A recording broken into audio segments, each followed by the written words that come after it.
Disney has had a mixed track record when it comes to live action shows, and when it comes to the Marvel ones, it's pretty clear that most of them are failures. The one thing I will say though is that one show really stands against the wind of shit and mediocrity is Loki. Loki, no matter if you love it or hate it, is different. To me, good different, as it gives a whole new perspective on time travel, different universes, and so on. Almost like in Spider-Verse, where it has a spider society that tries to keep the canon from being disrupted or whatever, which is its own can of worms in its own story. But here in Loki, it focuses on a group called the TVA that tries to sustain one timeline called the Sacred Timeline. Although that did end in season 1, in season 2 the focus of the show, the TVA, and Loki himself after meeting He Who Remains shifts a bit. The season so far is pretty interesting, engaging, and entertaining. Maybe a little bit confusing, especially if you aren't paying attention, but it is actually pretty fun to watch. The actors themselves are doing an amazing job playing their respective roles. The plot is developing, and by episode 3 it's actually getting pretty interesting, as so far we don't see what the end of the season looks like for all the characters yet. We know their goals by episode 3. We have the goals of certain characters and so on, yeah. But there is Miss Minutes with her goal, which I'll get to that later on in the video. Let's put aside Miss Minutes' goal and just say that the season so far by episode 3 is going strong. So this has been a sort of non-spoiler review of the season, and basically the season so far halfway through is pretty fun and pretty interesting. Check it out if you have the time. I recommend it. It's pretty fun. It's pretty cool. So with that being said, if you don't want to know about the spoilers of the season so far, if you haven't gotten that far yet, only seen season 1, this is a spoiler warning. I'm going to go ahead and get into the more juicy parts of the series and get into spoilers. This is your chance to run away into the sunset and play Spider-Man 2. We good? We're fine. You guys finished Spider-Man 2. You guys went ahead and did everything you need to do. You guys watched the series, blah, blah, blah, right? Cool. Let's talk about it. I think the first episode is probably the best first episode of a series I've seen in a long time, of a returning series in a long time. It's actually a really good first episode, and honestly, it just completely blew all my expectations out the water. Essentially, the whole episode focuses on the Sacred Timeline is freely producing branches, and the temporal loom can't handle it, honestly. Loki's time slipping and needs to do something about it, while the higher-ups at the TVA are split on what to do. One side wants to prune the branches, while the other side wants to maintain them and keep untold numbers of lives intact, which is pretty noble. It's pretty noble. Loki's time slipping from far into the past of the TVA to the present TVA that he knows. And they go to a character called OB. I honestly forget his actual name, but I'm just call him OB to help with the whole time slipping aspect and, you know, helping with the loom. Which, funny enough, the time slipping helps get what they need to help Loki and everything else. Right? It's convenient, but you know, it's pretty fun to watch. The whole thing about Loki being ripped apart bothering him so much, and Mobius being so bothered about his skin possibly being peeled off, was pretty funny as Obi explained the whole process. It was fucking hilarious. Of course, in the end, Loki, who looked to be doomed, was able to be saved by Sylvie, who prevented Mobius from being peeled, funny enough. The TVA being split as a higher-up decides for herself to prune the branches regardless of the decision of anyone else leads into the second episode, which is alright, fair enough, right? Some agents who were sent to find Sylvie, mainly Brad, went missing, and Loki and Mobius went to go ahead and find him. Obi is trying to figure out what the whole, he's trying to figure out the whole problem with the temporal loom, while screaming they are going to die, which is kind of funny when he's like out of frame, he's screaming, "We're going to die!" And I'm just sitting here like, please, God, what the fuck? And, you know, everyone's like kind of on high alert because of this. And now the TVA are also trying to deal with these TVA traitors, which is kind of interesting, an interesting aspect to put in. Overall, this episode was pretty good. The banter between Brad and Loki was pretty funny. Mobius being obviously curious and bothered about his possible life outside the TVA, and finding Sylvie to help figure out what the hell happened after she kicked Loki into that portal in season 1. Brad kept up a tough game, you know, when Loki basically almost turned him into paste in a box, but it led to finding the traitors setting up bombs to prune branches that horrified the now open-eyed TVA staff. This episode was a treat to watch, as you know, things are actually happening. Developments are being made throughout the entire series so far.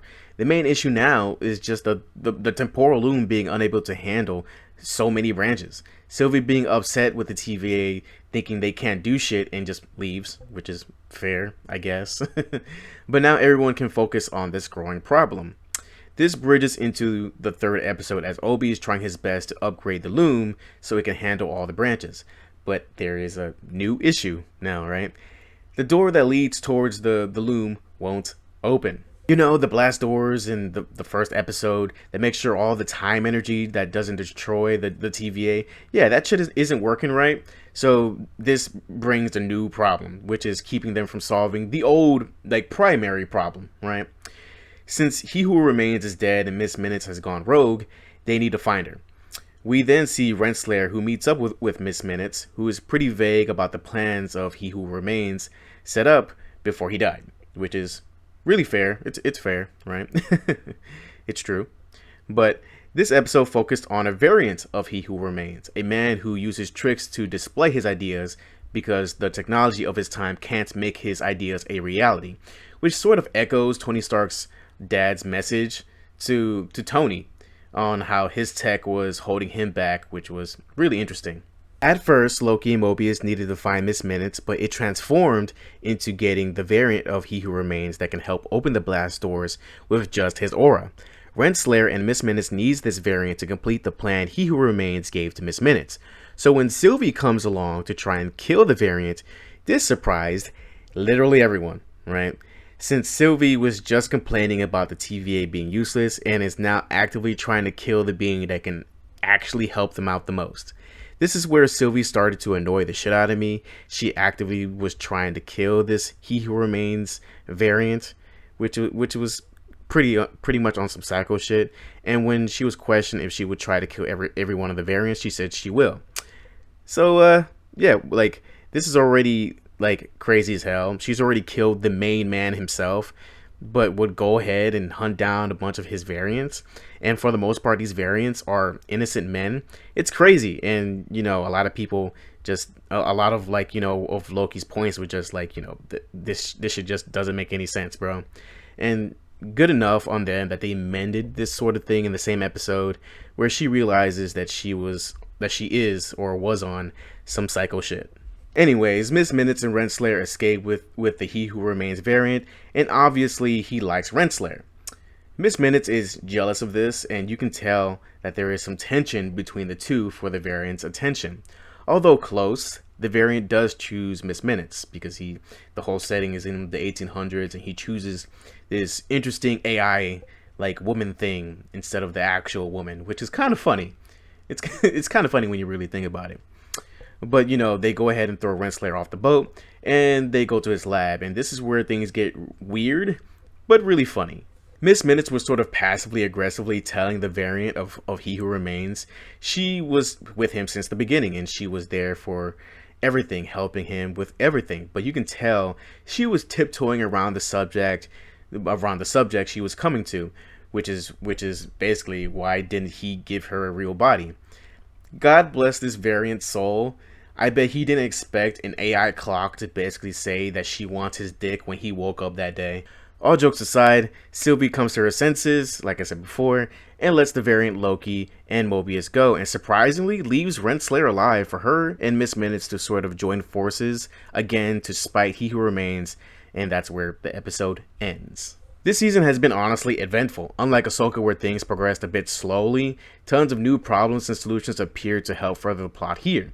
I'd give the season so far an 8. It's enjoyable, and if you're into the show already and have been watching since season 2, give it a watch. If you're someone looking from the outside looking in, have the perspective that Loki should be XYZ, should understand in media these characters evolve, especially with Loki, who tried to kill Thanos and died because of it. Which, you know, goes against his whole, like, sort of villain persona that, you know, people mostly know him as, because he had smaller roles in the later movies. But anyways, still, let's talk about theories, all right? One thing I saw from someone who is also covering Loki named Cam's Corner, and his idea that Renslayer is a Kang variant.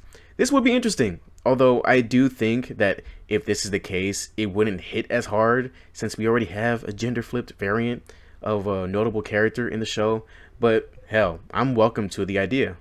In the comics, though, Renslayer is Kang's one true love, so it would be more interesting to see how she finds out she is his wife and was forcibly placed into the TVA by He Who Remains, who might not even be her Kang, but the winner and the killer of her Kang, right? It's gonna get a little bit confusing, with the individual Kangs, but bear with me, it's fine, right?